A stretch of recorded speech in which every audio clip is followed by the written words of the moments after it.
نمرا کا بس چلتا تو وہ اپنے ہاتھوں سے شان کی جان لے لیتی، لیکن ابھی تو اماں کی ٹوٹی بالی کا قصہ باقی تھا۔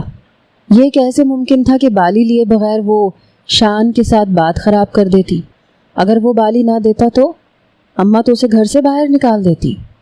وہ ہمیشہ سے لاپرواہ تھی، اور اب کی بار تو لاپرواہی بہت ہی زیادہ بڑی تھی، کیونکہ وہ ٹوٹی ہوئی بالی اماں کو ان کی شادی شدہ زندگی کے شروعات پر ان کی اماں نے یعنی نمرا کی نانی نے بطور تحفہ دی تھی، اور اس بالی میں نمرا کی ماں کی جان بستی تھی۔ اس لیے وہ پوری طرح خوفزدہ تھی کہ اگر اماں کو اصل بات پتہ چل گئی تو اس کی جان نکال دیں گی۔ شان نے اسے ایک ہوٹل میں بلایا تھا جو اس کے گھر سے زیادہ دور نہیں تھا، لیکن اسے نہ جانے کیوں اس طرح کی ملاقات سے ڈر لگ رہا تھا۔ وہ لاکھ لاپرواہ اور ضدی سہی مگر بد کردار نہیں تھی، اس لیے اپنی سوچوں کے بھنور میں ڈوب گئی۔ مگر پھر تھوڑی دیر بعد اس کی اماں کی آواز آئی، نمرا، رات کے 8 بجنے والے ہیں، مجھے تمہارے ابا کے ساتھ مارکیٹ جانا ہے، وہ ٹوٹی ہوئی بالی دو، میں جڑوا کے لاؤں۔ 2 دن بعد تمہارے تایا کے گھر میں شادی شروع ہو جائے گی، تو مجھے وہی سونے کی بالیاں پہن کے جانا ہے۔ سب خاندان والوں کو بھی تو پتہ چلے نا کہ میرے میکے نے کتنا سونا چڑھایا تھا۔ اماں کی بات سن کے اس نے سر پکڑ لیا تھا۔ ان کی شادی کو تقریباً 20 سال ہونے والے تھے، اور ان 20 سالوں میں 50-100 شادیوں میں وہی بالیاں پہن کے اماں جا چکی تھیں، لیکن پھر بھی نہ جانے کیوں ان کا دل ہی نہیں بھرتا تھا۔ اور وہ خاندان والے جن کی اماں بات کر رہی تھیں، ان کو وہ سونے کی چھوٹی سی بالیاں حفظ ہو چکی تھیں، لیکن پھر بھی اماں کو لگتا تھا کہ وہ سونے کی بالیاں ان کے میکے کے پیسے والے ہونے کا روب جھاڑنے کے لیے بہت ضروری ہیں۔ اب وہ اماں کو کیا بتاتی کہ وہ بالیاں اس بے شرم لڑکے کے پاس تھی جس سے وہ غلطی سے ٹکرائی تھی، مگر اب وہ پوری طرح سر درد بن چکا تھا۔ اماں، اتنی رات کو سونا لے کے بازار جاؤ گی نا تو ڈاکو لوٹ لیں گے، کل شام کو میرے ساتھ چلنا، مجھے بھی چھوٹی موٹی چیزیں خریدنی ہے شادی کی تیاری کے لیے، ہم دونوں ساتھ ہی جا کے سنار سے جڑوا لیں گے۔ اس نے کسی طرح اماں سے 1 دن کی مہلت چاہی تھی۔ اس کی بات سن کے اس کی اماں کے ماتھے پہ بل پڑ گیا۔ یہ تو صحیح کہہ رہی ہو نمرا، آج کل تو ویسے ہی لوٹ مار کا زمانہ ہے، ایسا نہ ہو میری اتنی بھاری سونے کی بالیاں کوئی لوٹ کے لے جائے۔ ہم کل شام کو بازار چلیں گے، مگر وہ بالیاں ہیں کہاں؟ مجھے دو تو صحیح، میں سنبھال کے اپنے بٹوے میں رکھ لیتی ہوں۔ اماں نے دوبارہ انہی بالیوں کا تقاضا کیا۔ اماں، کیا ہو گیا ہے آپ کو؟ کل بازار جاتے ہوئے نکال کے دے دوں گی، میں نے بڑی احتیاط سے رکھی ہیں، ابھی مجھے پڑھائی کرنے دیں، پتہ ہے نا آپ کو ایگزامز چل رہے ہیں۔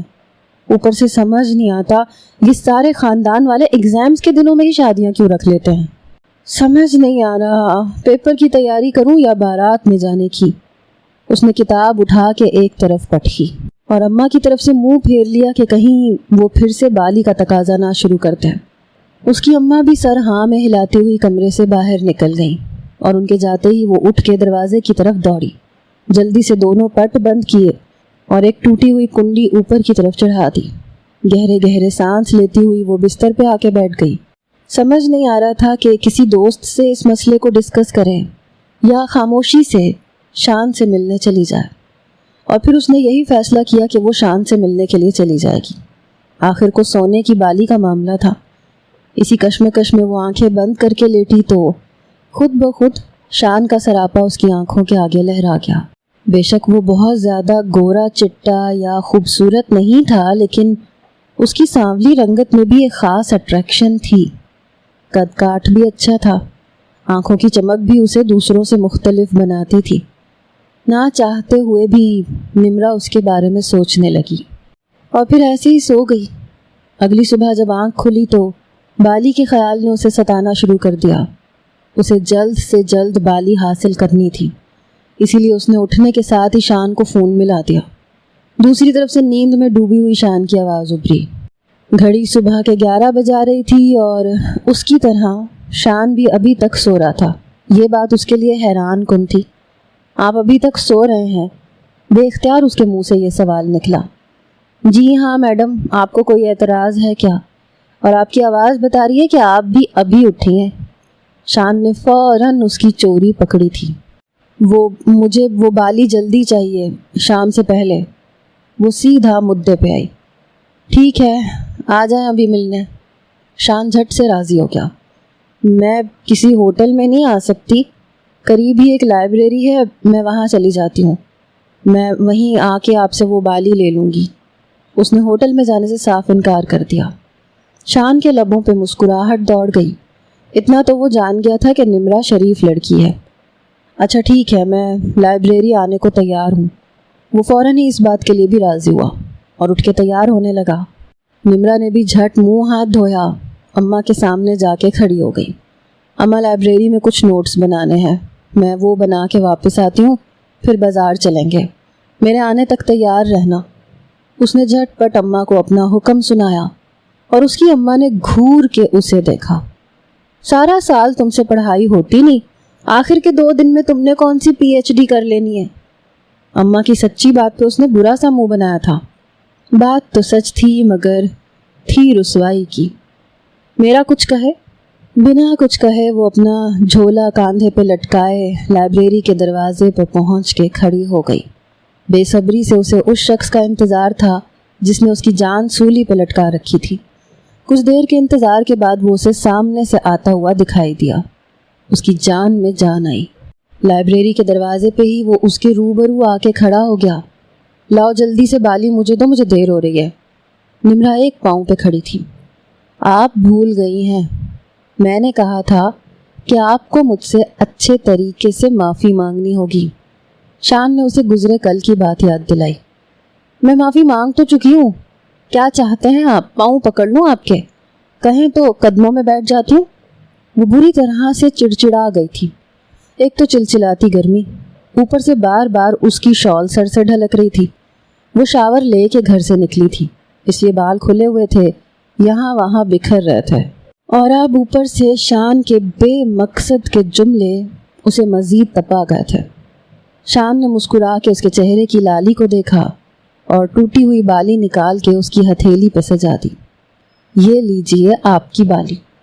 میں نے رات بھر تصور میں سوچا کہ آپ یہ پہن کے کتنی خوبصورت لگتی ہوں گی۔ رومانوی انداز میں اپنا جملہ کہتے وہ ایک قدم اس کے نزدیک ہوا اور نمرا نے آنکھیں پھاڑ کے اسے گھورا۔ میرے خیال سے آپ نے ساری رات غلط تصور کیا ہے اور اپنی نیند برباد کی ہے۔ یہ بالی میری نہیں ہے، یہ میری اماں کی ہے اور میں نے آج تک اسے نہیں پہنا۔ تصور میں آپ کو میری اماں کو سوچنا چاہیے تھا۔ کڑوے لفظوں میں اور زہر اگلتی وہ واپسی کے لیے پلٹ گئی، اور جبھی شان نے اس کا ہاتھ پکڑ لیا اور آہستہ سے وہ لفظ ادا کیے جنہیں سن کے اس کی آنکھیں پوری طرح سے پھیل گئیں۔ وہ حیرت سے پلٹ کے اس کے چہرے کو تکنے لگی۔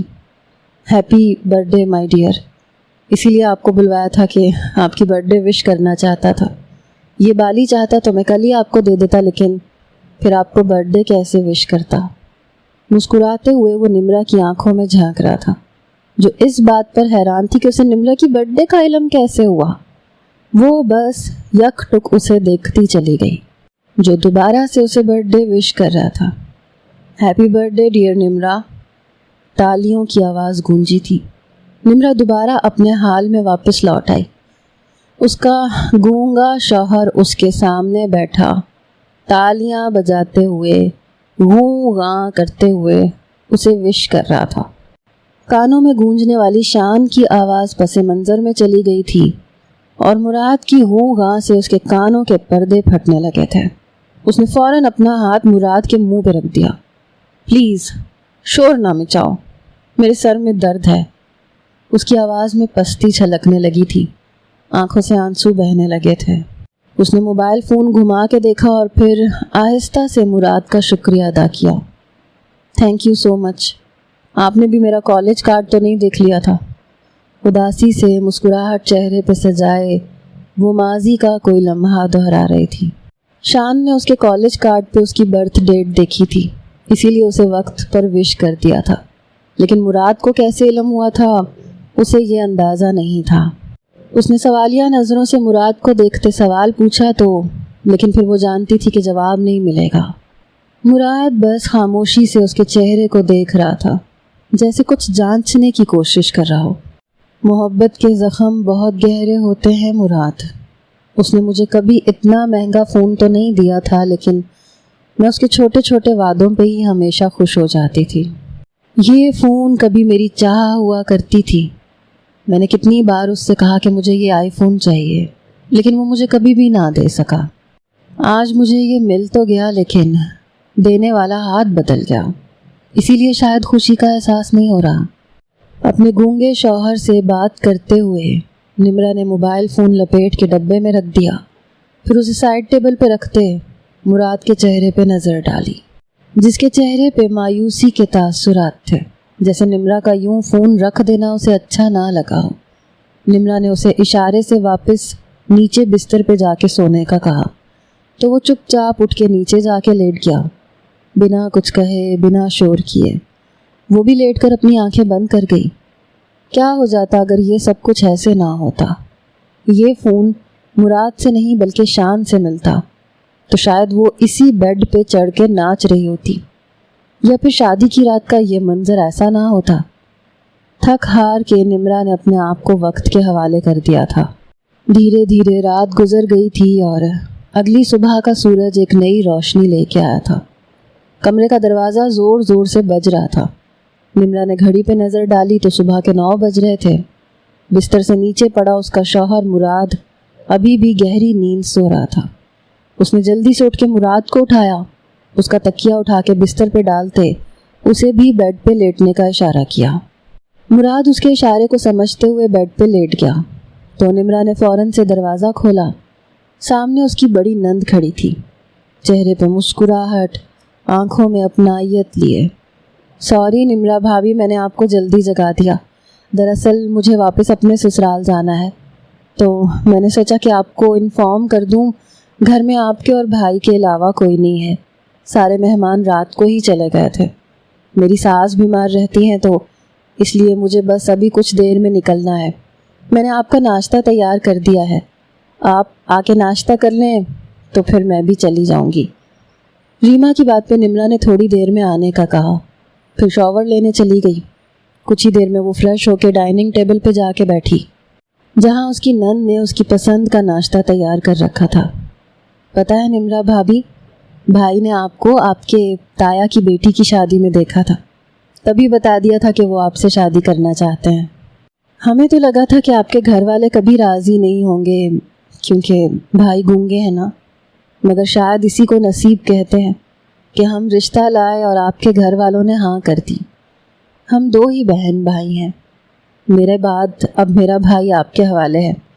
میں چاہتی ہوں کہ اس کی زندگی جن ٹراماز سے گزری ہے آپ انہیں مٹا دیں۔ ریما کی آنکھوں میں آنسو جھلملانے لگے اور ناشتہ کرتی ہوئی نمرا حیرت سے ایک لمحے کو ہاتھ روک کے اسے دیکھنے لگی۔ بھائی ہمیشہ سے گونگے نہیں ہیں نمرا بھابھی، دراصل ایک ٹریجڈی کی وجہ سے بھائی کی آواز چلی گئی تھی اور شاید زندگی میں کسی موڑ پہ ان کی آواز واپس لوٹ آئے۔ ریما نے اپنے آنسو پونچھتے امید طلب نظروں سے نمرا کو دیکھا تھا، جس کے لیے یہ انکشاف حیرت انگیز تھا کہ اس کا شوہر حادثاتی طور پہ گونگا ہوا تھا۔ ہماری امی کچن میں کھانا بنا رہی تھی، اس دوران ان کا دوپٹہ جل گیا۔ بھائی وہیں پیچھے ہی موجود تھے، ان کی نظر پڑی تو انہوں نے امی کو بتانے کی کوشش کی، لیکن اس سے پہلے ہی آگ اتنی تیزی سے بڑھی کہ امی کا سارا وجود شعلوں میں لپٹ گیا۔ باورچی خانے میں سلنڈر بھی موجود تھا، اس لیے امی نے بس مراد بھائی کو اٹھا کے کچن سے باہر پھینکا تھا، اور اس سے پہلے کہ وہ خود اپنے آپ کو بچا پاتی سلنڈر پھٹ گیا اور وہیں اسی وقت ایک دھماکہ سا ہوا۔ امی مراد بھائی کی آنکھوں کے سامنے اس دنیا سے چلی گئیں۔ بھائی کو بھی کافی ساری چوٹیں آئی تھیں، لیکن اس سے بھی زیادہ جو گہرا صدمہ انہیں پہنچا تھا اس کی وجہ سے ان کی آواز ہمیشہ کے لیے بند ہو گئی۔ اس وقت بھائی 10 سال کے تھے، میں 7 سال کی تھی۔ میں پڑوس میں اپنی دوستوں کے پاس کھیلنے گئی ہوئی تھی جب ہماری زندگی میں اتنا بڑا حادثہ ہو گیا۔ امی کے جانے کے بعد بھائی نے بالکل خاموشی اختیار کر لی، اور آج اتنے سالوں بعد بھی وہ بول نہیں سکتے۔ ہمارے بابا نے ہمیں پڑھا لکھا کے قابل بنایا، لیکن کچھ عرصہ پہلے جب وہ بھی اس دنیا سے چلے گئے تو ہماری دنیا بالکل ہی ویران ہو گئی۔ بابا نے انتقال سے پہلے میری شادی کروا دی تھی، لیکن بھائی کا گھر نہیں بسا سکے تھے۔ پھر جب بھائی نے آپ کو پسند کیا تو میں نے ہر ممکن کوشش کی کہ آپ کا اور بھائی کا رشتہ ہو جائے، اور دیکھیں بھائی کی محبت سچی تھی۔ آج آپ ان کی بیوی ہیں۔ مجھے یقین ہے کہ کبھی نہ کبھی میرے بھائی کی آواز بھی واپس لوٹ آئے گی۔ ریما نے گہری سانس بھرتے اپنی زندگی کا سب سے بڑا المیہ اپنی بھابھی کے آگے رکھ دیا تھا، جو بالکل ہی حیران رہ گئی تھی۔ اسے اندازہ بھی نہیں تھا کہ مراد پہ کیا کچھ بیت چکا ہے۔ وہ تو سوچ رہی تھی کہ مراد کو خوب برا بھلا کہے گی، اسے تنگ کرے گی، اور پھر مراد خود ہی اسے چھوڑ دے گا۔ تب تک شان سے بھی اس کا رابطہ ہو جائے گا اور وہ سب کچھ چھوڑ چھاڑ کے شان کے ساتھ چلی جائے گی۔ اس نے چند لقمے کھا کے ناشتہ ختم کیا اور بالکل خاموش ہو گئی۔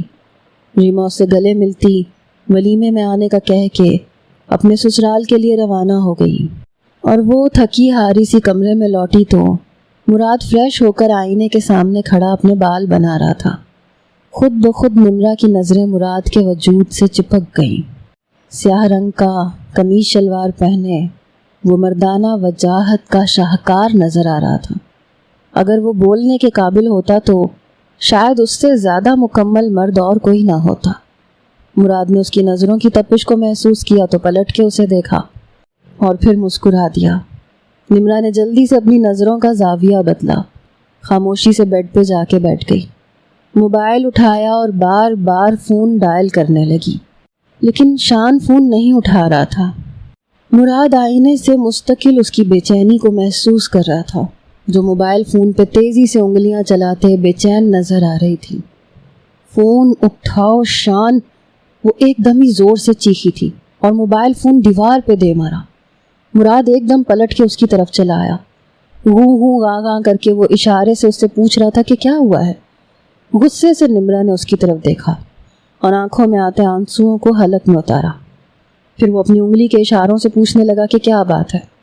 نمرہ کو یہ اشارہ سمجھ آیا تھا، اس لیے وہ زور سے چیخ اٹھی، کیوں پوچھ رہے ہو مجھ سے؟ نہیں آتی مجھے اشارے کی زبان، کیسے بتاؤں تمہیں کہ میرا دل پھٹ رہا ہے، جس سے محبت کرتی ہوں وہ نہ جانے کہاں چلا گیا ہے، اور میرے گھر والوں نے مجھے تمہارے حوالے کر دیا۔ نہ شان فون اٹھاتا ہے نہ جواب دیتا ہے۔ اگر صحیح وقت پہ وہ مجھے جواب دیتا تو میں کب کا اس کے ساتھ بھاگ چکی ہوتی۔ بے اختیار ہی آنسو آنکھوں سے لڑکتے ہوئے گالوں پہ چلے آئے اور وہ چیختی چلاتی اپنا غصہ باہر نکالنے لگی۔ شان اس کے نزدیک ہی بیٹھ کے اس کا ہاتھ پکڑ چکا تھا اور اشاروں میں کچھ کہنے کی کوشش کر رہا تھا، لیکن ایک بار پھر نمرہ سمجھنے میں ناکام تھی۔ اس نے جھٹکے سے اپنا ہاتھ چھڑوایا اور اٹھ کے خود کو واش روم میں جا کے قید کر لیا۔ کافی دیر تک وہ خاموشی سے وہیں آنسو بہاتی رہی۔ شان کا فون نہ اٹھانا اسے بہت تکلیف دے رہا تھا۔ آنکھیں بند کیے، دروازے سے ٹیک لگائے، وہ زمین پہ بیٹھتی چلی گئی۔ کافی دیر بعد جب اس کا دل ہلکا ہوا تو وہ واش روم سے باہر نکلی۔ مراد کمرے میں نہیں تھا۔ وہ ایسی بستر پہ آ کے بیٹھی تو اس کی نظر سائڈ ٹیبل پہ گئی، جہاں اس کا فون بکھری ہوئی حالت میں ایک جگہ جمع ہو کر سائڈ ٹیبل پہ رکھا تھا، اور جو نیا فون اسے رات مراد نے دیا تھا اس کے برابر میں ہی سجا ہوا تھا۔ اس نے حیرت سے اپنے فون کے ٹوٹے ہوئے ٹکڑے دیکھے جو دیوار پہ مارنے کی وجہ سے ٹوٹے تھے، اور پھر نیا فون اٹھا کے پریس کیا تو چونک گئی۔ اس کی سم اس نئے فون میں ڈال دی گئی تھی۔ بے اختیار ہی مراد کی اس حرکت نے اس کے دل میں عجیب سے جذبات پیدا کیے تھے۔ کچھ دیر تک وہ یوں ہی اس فون کو دیکھتی رہی، پھر جب فون کھولا تو ایک دم چونک گئی۔ کانٹیکٹ لسٹ میں کسی کا بھی نمبر نہیں تھا سوائے ایک نمبر کے، اور وہ شان کا نمبر تھا۔ وہ حیران تھی کہ یہ کیسے ممکن تھا کہ باقی نمبر نہ آئے ہوں لیکن شان کا نمبر آ گیا ہو۔ پھر اس نے سر جھٹکا، دوبارہ سے شان کو فون ملانے لگی۔ اس بار بیل جا رہی تھی لیکن شان نے فون پھر بھی نہ اٹھایا۔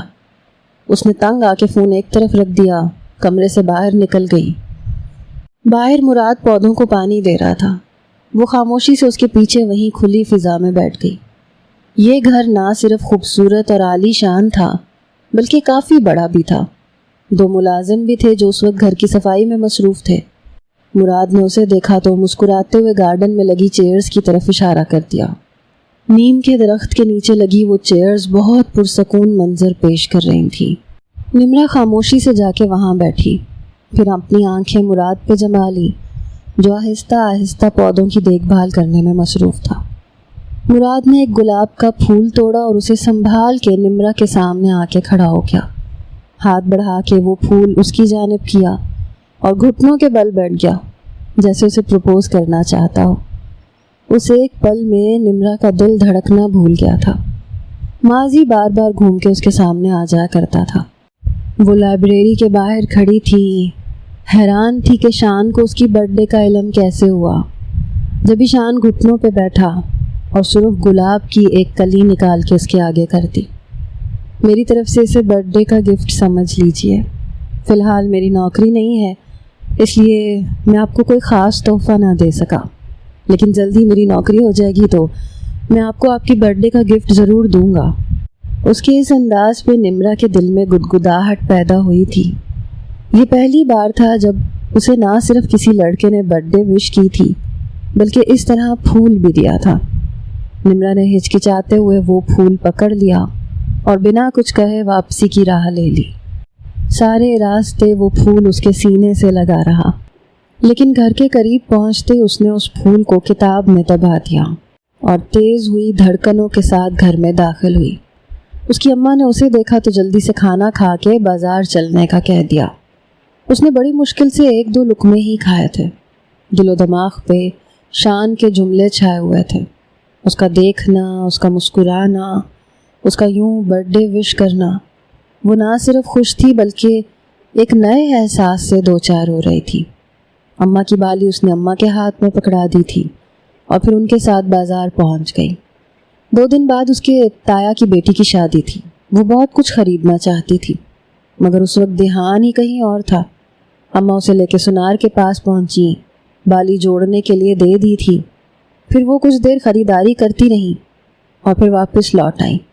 اسے اگلے پیپر کی تیاری کرنی تھی اور وہ دھیان لگا کے تیاری کرنے لگی، لیکن ذہن بار بار شان کی طرف ہی چلا جاتا تھا۔ اور پھر رات 11 بجے کے قریب شان کا فون آنے لگا۔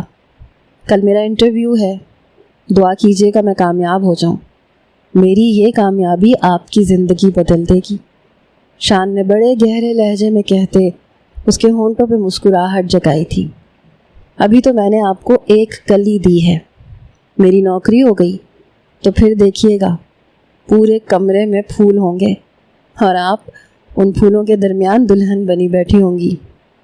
شان کی اس بات پر اس کے دل کی دھڑکنیں بے ترتیب ہوئی تھی۔ وہ تو سیدھا شادی تک پہنچ گیا تھا۔ نمرا نے گھبرا کے مٹھی میں بیڈ کی چادر کو جکڑا تھا اور اچانک ہی کانٹا اس کے ہاتھ میں چبھا تھا۔ وہ ہوش کی دنیا میں لوٹی تھی۔ اس نے گھبرا کے پھول کو دیکھا جس کی ڈنڈی میں کانٹے بھی تھے، اور مراد سے یہ پھول لے کے ہاتھ میں پکڑنے کے دوران اس کے ہاتھ میں کانٹا چبھ چکا تھا اور اب خون نکل رہا تھا۔ وہ ماضی کے لمحوں سے باہر آئی اور مستقبل پہ حیران تھی، جہاں مراد اس کی زخمی انگلی کو اپنے منہ میں لے کے خون روکنے کی کوشش کر رہا تھا۔ مراد کے لبوں کے درمیان دبی ہوئی اس کی انگلی اس کے پورے وجود میں ایک انگارہ دہکا گئی تھی۔ اس نے جلدی سے انگلی کھینچی، زخم پہ دوپٹہ لپیٹتے ہوئے وہ اندر کمرے کی طرف بھاگی۔ مراد اسے دیکھتا ہی رہ گیا۔ گلاب کا پھول نیچے گر چکا تھا اور بھاگتے بھاگتے نمرا نے اس پہ پاؤں بھی رکھ دیا تھا۔ وہ پھول اب پوری طرح مسلا جا چکا تھا، مراد کے دل کی طرح۔ صاحب جی، ڈنر میں کیا بناؤں؟ ملازم اس کے سامنے کھڑا اس سے سوال کر رہا تھا۔ اس نے اشاروں میں بتایا کہ مالکن سے پوچھ لو، وہ جو کہیں بنا دینا۔ ملازم جی اچھا کہتے ہوئے اس کے کمرے کی طرف چلا گیا اور وہ خود وہیں اس دبے ہوئے پھول کو لے کے بیٹھ گیا۔ آنکھوں سے چند آنسو بہہ کے نکلے۔ اس کی بیوی نے شادی کی پہلی رات ہی اس کے سامنے یہ اعتراف کیا تھا کہ وہ کسی اور سے محبت کرتی ہے۔ اسے فون کرنے کی کوشش کی تھی، اس کے فون نہ اٹھانے پہ اپنا فون دیوار پہ دے مارا تھا۔ اسی لیے جب مراد نے نئے فون میں اس کی سم لگائی تھی تو ساتھ ہی وہ ایک نمبر بھی سیو کر دیا تھا جسے رات کے کسی پہر وہ چپکے سے اس کے فون سے نکال چکا تھا۔ صرف یہ جاننے کے لیے کہ کون ہے وہ خوش نصیب جو اس کی بیوی کے دل میں بستا ہے۔ مگر اس سے پہلے کہ وہ کچھ جان پاتا، یہ نمبر نمرا کے موبائل میں سیو کرنے کے کام آ گیا تھا۔ نمرا کی آنکھوں میں جو تکلیف اور محبت کو نہ ملنے کا دکھ اس نے دیکھا تھا، وہ اس کے لیے نمرا سے کہیں زیادہ تکلیف دہ تھا، کیونکہ اسے نمرا سے سچی محبت تھی، اور اپنی محبت کے منہ سے کسی اور کا ذکر سننا اس کا کلیجہ چھلنی کر رہا تھا۔ نمرا اتنی بے وقوف تھی کہ وہ سمجھ رہی تھی کہ مراد گونگا ہونے کے ساتھ ساتھ بہرا بھی ہے، جبکہ کسی نے اس سے یہ نہیں کہا تھا کہ مراد بہرا ہے۔ ماں کے حادثے میں مراد کی آواز ضرور چلی گئی تھی، لیکن اس کی سماعت آج بھی زندہ تھی۔ اس نے خود اپنی زبان سے مراد کے سامنے شان کی محبت کا اعتراف کیا تھا۔ مراد کے دل پہ جو گزری تھی اس سے وہ واقف ہی نہیں تھی۔ مراد نے اس پھول کو ایک چھوٹا سا گڑھا کھود کے وہاں دفنا دیا، اپنے ارمانوں اور خواہشات کے ساتھ۔ یہ کیسے ممکن تھا کہ جس لڑکی سے وہ اتنی محبت کرتا تھا وہ اسے تکلیف پہنچاتا یا اسے اس کی محبت سے دور کر دیتا؟ اگر اس کی بیوی کو شان کی محبت اتنی عزیز تھی تو وہ خود اپنے ہاتھوں سے اسے الوداع کہنے کی ہمت رکھتا تھا، مگر اس سے پہلے اسے جاننا تھا کہ شان کون ہے اور نمرا کو چھوڑ کر وہ کیوں اور کہاں گیا ہے۔